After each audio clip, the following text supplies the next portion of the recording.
आपका स्वागत है। जैसा कि आपको पता ही है कि चुनाव नज़दीक हैं और फॉर्म भरने का सिलसिला चालू हो गया है। इसी को तहत आज हम 153 निर्वाचन क्षेत्र में आए हैं, जहां पर फॉर्म भराए जा रहे हैं एसडीएम मिश्रा जी के यहाँ पर। उसी को लेकर आज जो निर्दलीय उम्मीदवार हैं देवेंद्र प्रकाश मिश्रा, उनके द्वारा भी आज फॉर्म भरा गया है और हम चलिए उनसे चर्चा करते हैं। सर, आज आपके द्वारा निर्दलीय फॉर्म भरा गया है, क्या कहना है? पहला तो आप परिचय दीजिए अपना। मेरा नाम देवेंद्र प्रकाश मिश्रा है और मैंने पहला नामांकन भरा है अपना। और संभवतः भोपाल मध्य का ये पहला नामांकन है और हो सकता है भोपाल जिले का भी पहला हो या प्रदेश का भी पहला नामांकन हो।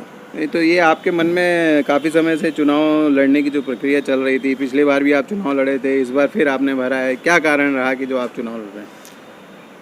चुनाव लड़ना सबका अधिकार है, मेरा भी है, मैं चुनाव लड़ रहा हूँ, लेकिन लड़ने का एक उद्देश्य होता है। उस उद्देश्य में मेरा ये है कि व्यवस्था में जिस तरीके की खामियां चल रही हैं और सरकारें जीतने के बाद जिस तरीके से व्यवस्थाओं में परिवर्तन का नाम लेके आती हैं लेकिन व्यवस्थाओं के परिवर्तन की ओर सोचना बंद कर देती हैं, उसके विरुद्ध स्वरूप हम लड़ रहे हैं कि कोई तो ऐसा होना चाहिए जो चेक एंड बैरियर की पोजीशन में रहे।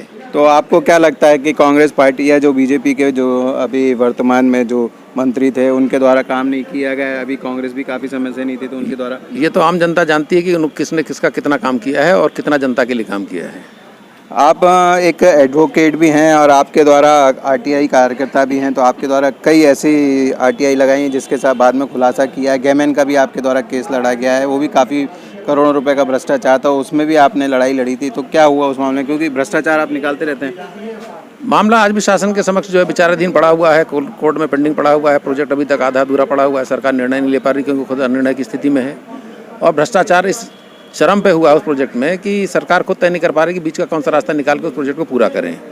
दूसरी चीज़, आरटीआई मेरा एक सोशल एक्टिविटी है, मेरा सोशल दायित्व है, मैं सामाजिक दायित्व के तौर पर उसको करता हूँ। लेकिन व्यवस्थाओं में न तो कांग्रेस परिवर्तन कर पा रही है, न जो है वो भारतीय जनता पार्टी करने की इच्छुक दिखती है। भारतीय जनता पार्टी को सांप्रदायिकता के आधार पर वोट चाहिए और कांग्रेस पार्टी सोच रही है कि हम केवल मुस्लिम मतदाताओं या दूसरे एंटी इनकम्बेंसी के फैक्टर पर हम जीत जाएंगे। देखा जाएगा आगे समय क्या कहेगा। कांग्रेस और बीजेपी ने भी अपने उम्मीदवार उतारे हैं, जहां पर सिंह जो कि उम्मीदवार हैं वो भी चुनाव का फॉर्म भरेंगे। तो आप कहां अपने आप को देखते हैं इन दोनों बड़ी बड़ी पार्टियों के बीच में? देखिए, ये राजनीतिक दल के तौर पर है, मैं तो निर्दलीय के तौर पे हूँ। जहाँ तक बात आरिफ मसूद की, वो वर्तमान में जीते हुए विधायक हैं।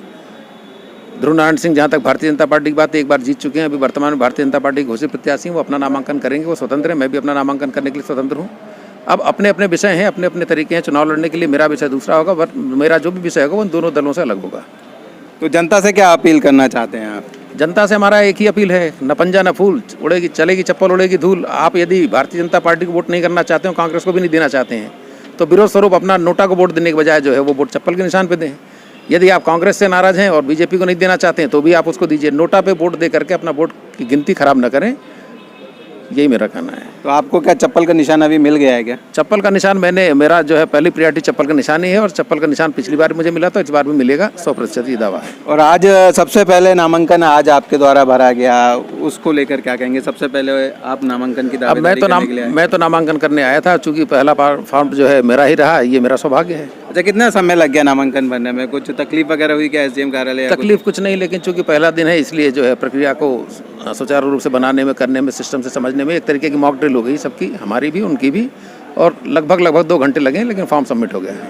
तो आप देख सकते हैं कि देवेंद्र प्रकाश मिश्रा जो कि निर्दलीय उम्मीदवार हैं 153 से, उनके द्वारा आज फॉर्म भरा गया है और एसडीएम मिश्रा जी के पास में इनके द्वारा फॉर्म भरा है। अब देखना यह है कि जीतता कौन है, ये एक अब ये जनता तय करी। तब तक देखते रहिए गुड लक मीडिया न्यूज़।